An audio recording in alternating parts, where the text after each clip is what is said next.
Break news. Gas కొరతతో ఇప్పటికే ఇబ్బందులు పడుతున్న హైదరాబాద్ ఆటో డ్రైవర్లు ఇప్పుడు మరో సమస్యతో రోడ్డెక్కారు. జిల్లాల నుంచి భారీగా ఆటోలు తెచ్చి సిటీలో అక్రమంగా నడుపుతున్నారని భగ్గుమన్నారు.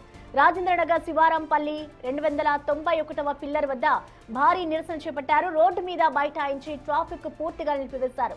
ఒకవైపు గ్యాస్ కొరత, మరోవైపు అక్రమ ఆటోలతో తమ బతుకులు నాశనమవుతున్నాయని ఆవేదన వ్యక్తం చేశారు.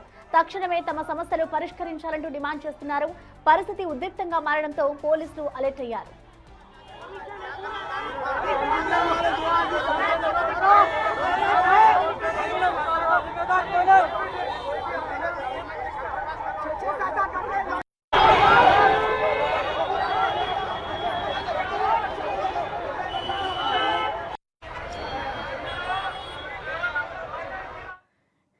గ్యాస్ కొరతతో ఇప్పటికే ఇబ్బందులు పడుతున్న హైదరాబాద్ ఆటో డ్రైవర్లు ఇప్పుడు మరో సమస్యతో వారంతా రోడ్డెక్కారు. జిల్లాల నుంచి భారీగా ఆటోలు తెచ్చి సిటీలో అక్రమంగా నడుపుతున్నారు అంటూ వారంతా రోడ్డుపై కూర్చొని ఆగ్రహం వ్యక్తం చేస్తున్నారు. రాజేంద్రనగర్ శివరాంపల్లి 291 పిల్లర్ వద్ద భారీ నిరసన చేపట్టారు. ఇటు రోడ్డు మీద బైఠాయించి ట్రాఫిక్ పూర్తిగా నిలిపివేశారు. ఒకవైపు గ్యాస్ కొరత, మరోవైపు అక్రమ ఆటోలతో తమ బతుకులు నాశనమవుతున్నాయని వారంతా ఆవేదన వ్యక్తం చేస్తున్నారు.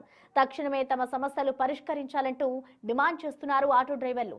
పరిస్థితి ఉద్రిక్తంగా మారడంతో పోలీసులు అలర్ట్ అయ్యారు.